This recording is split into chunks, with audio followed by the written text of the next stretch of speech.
Assalamualaikum warahmatullahi wabarakatuh. Yang terhormat Bapak Pengawas SMA Kabupaten Tegal, yang terhormat Bapak Ibu Kepala Sekolah SMA di Kabupaten Tegal, serta rekan-rekan operator Dapodik SMA di Kabupaten Tegal yang kami banggakan. Salam sejahtera untuk kita semua. Teriring doa semoga kita senantiasa dalam keadaan sehat walafiat, dalam lindungan Tuhan yang Maha Pengasih lagi Maha Penyayang, serta senantiasa diberi kekuatan dalam menjalankan amanah secara tulus ikhlas dan bertanggung jawab dengan rasa penuh pengabdian. Bapak, Ibu, serta rekan-rekan operator Dapodik SMA di Kabupaten Tegal, perlu diketahui bahwa Koordinator Operator Dapodik Kabupaten Tegal telah mengikuti bimbingan teknis verifikasi data mutu pendidikan bagi operator. Bintek dimaksud sedianya dilaksanakan di LPMP Jawa Tengah pada awal bulan September 2021. Namun karena di bulan tersebut PPKM Jawa dan Bali masih diberlakukan, maka kegiatan pun diundur.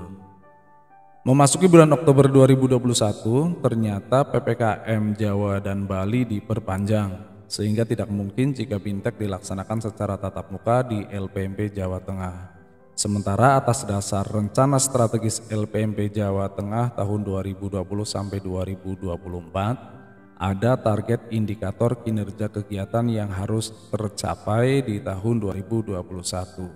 Oleh karena itu, melalui surat nomor 0941-CT2.1.PP.01.10/2021 tanggal 30 September 2021, LPMP Jawa Tengah tetap menyelenggarakan Bintek dimaksud dalam rentang waktu antara tanggal 29 September sampai dengan tanggal 15 Oktober 2021 dengan pilihan lokasi Bintek di Dinas Pendidikan dan Kebudayaan Kabupaten atau Kota.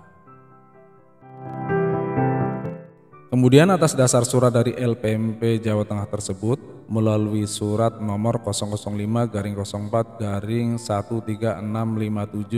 tanggal 11 Oktober 2021, Dinas Pendidikan dan Kebudayaan Kabupaten Tegal mengundang Koordinator Operator Dapodik SMA SMK Kabupaten Tegal dan Koordinator Dikbud Wilayah Kecamatan atau Perwakilan Operator Dapodik SD SMP Kabupaten Tegal untuk mengikuti Bintek verifikasi data mutu pendidikan pada tanggal 15 Oktober 2021 yang dihadiri oleh narasumber dari LPMP Jawa Tengah Bapak Sukamat SPD MSI.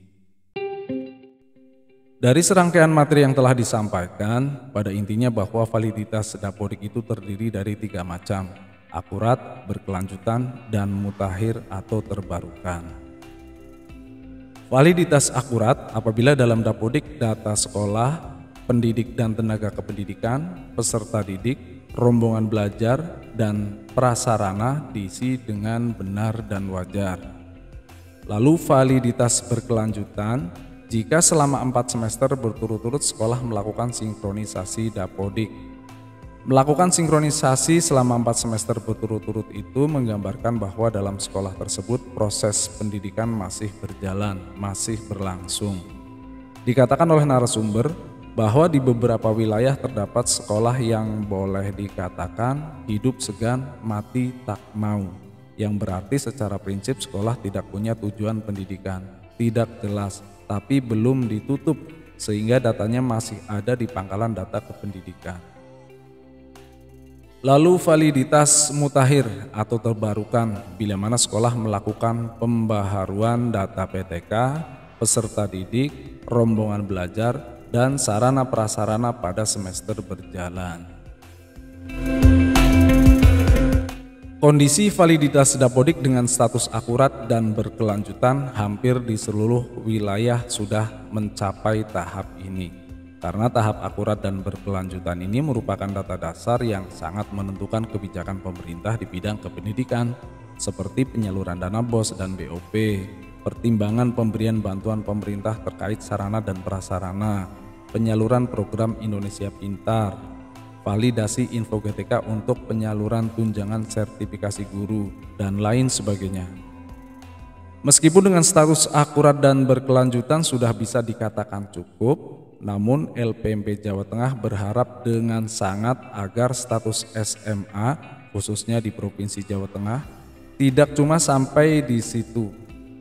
Apalagi Dapodik telah memberi fasilitas tarik data peserta didik baru maupun pindahan yang ketika ditarik data peserta didik tersebut akan langsung masuk ke aplikasi Dapodik, baik sebagian atau bahkan secara keseluruhan. Selain itu, Dinas Pendidikan dan Kebudayaan Provinsi Jawa Tengah sejak PPDB tahun pelajaran 2021-2022 juga telah memberi kebijakan yang sangat berpihak pada sekolah, di mana sekolah yang menyelenggarakan PPDB secara online, data peserta didik yang diterima sudah diintegrasikan dengan Dapodik, sehingga secara langsung pula data peserta didik baru masuk Dapodik setelah sekolah melakukan tarik data. Terkait validitas mutakhir atau terbarukan yang terdiri dari 4 indikator, yaitu indikator data PTK, indikator peserta didik, indikator rombongan belajar, dan indikator sarana prasarana pada semester berjalan, berlaku hukum fana atau ketidakkekalan, bahwa data-data pada Dapodik sifatnya bisa berubah. Perubahan itu bisa karena bertambah atau berkurang atau bahkan ditiadakan. Yang pertama, indikator data PTK. Disebut mutakhir atau terbarukan jika minimal ada perubahan atau melakukan pembaruan terhadap mata pelajaran yang diampu untuk masing-masing guru pada semester berjalan. Dan lebih lengkapnya, melakukan pula pembaruan terhadap data pokok PTK dan data rinci PTK yang bersangkutan. Misalnya pada data pokok menambah nomor registrasi guru dan lain sebagainya. Lalu pada data rinci secara periodik menambah riwayat gaji berkala, riwayat keluarga, riwayat pendidikan formal, dan lain sebagainya. Yang kedua, indikator peserta didik. Dikatakan mutakhir atau terbarukan apabila minimal sekolah melakukan pembaruan pada data periodik peserta didik seperti data tinggi badan, berat badan, dan lingkar kepala peserta didik pada semester berjalan. Jangan lupa koreksi juga data pokoknya. Yang sering terlupakan seperti moda transportasi. Meskipun ini tidak prinsip, tapi alangkah baiknya jika diperbaiki. Ketika di SMP, karena rumahnya dekat dengan rumah tinggal, moda transportasi biasanya jalan kaki. Yang tertulis di aplikasi Dapodik adalah jalan kaki. Lalu ketika data ditarik ke SMA, moda transportasinya biasanya lupa dirubah. Padahal jaraknya ketika di SMA sudah harus ditempuh menggunakan kendaraan. Kemudian data orang tua juga perlu diperhatikan, dan lain sebagainya. Yang ketiga, indikator rombongan belajar.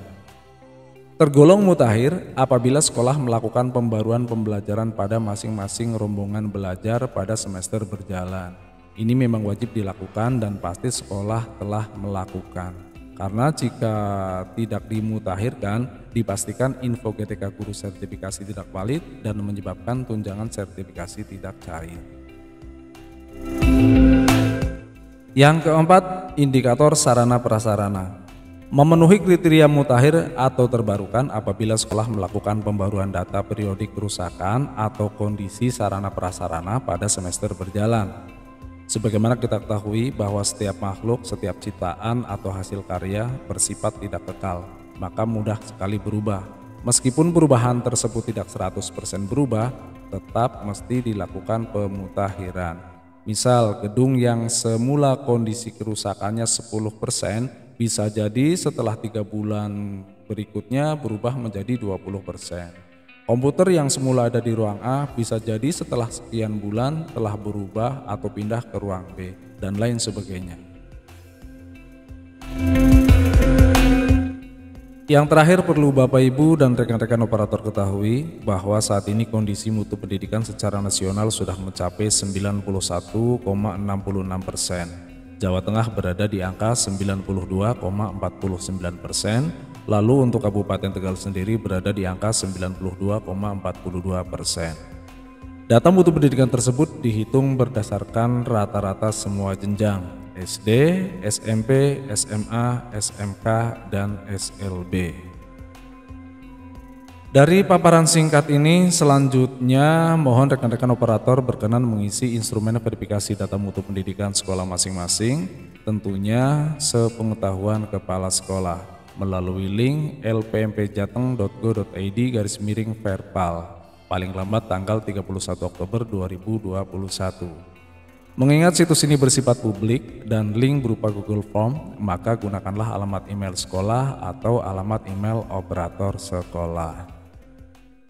Perlu digarisbawahi bahwa kegiatan verifikasi data pokok pendidikan ini bukan penilaian untuk sekolah. Verifikasi data pokok pendidikan adalah kegiatan pengumpulan data untuk tujuan pemetaan, yakni untuk melihat kesesuaian data pokok pendidikan dengan kondisi nyata sekolah. Hasil analisis tidak akan menyebutkan nama sekolah, namun menampilkan data rekap per kecamatan atau kabupaten kota.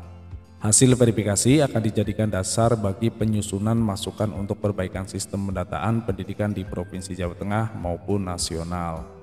Kejujuran dalam pengisian data verifikasi sangat membantu LPMP Provinsi Jawa Tengah dalam mencapai tujuan perbaikan sistem pendataan pendidikan. Kemudian tentang validitas sistem dan kesesuaian. Validitas sistem adalah validitas yang otomatis keluar pada aplikasi Dapodik, valid dan invalid. Kesesuaian dengan kondisi nyata menunjukkan apakah kevalidan sistem sudah atau belum sesuai dengan kondisi nyata. Pada instrumen terdapat dua opsi yang tersedia. Sekolah memilih salah satu yang sesuai dengan kondisi yang ada di sekolah. Pilihan pertama, jika valid secara sistem dan sesuai dengan kondisi sekolah.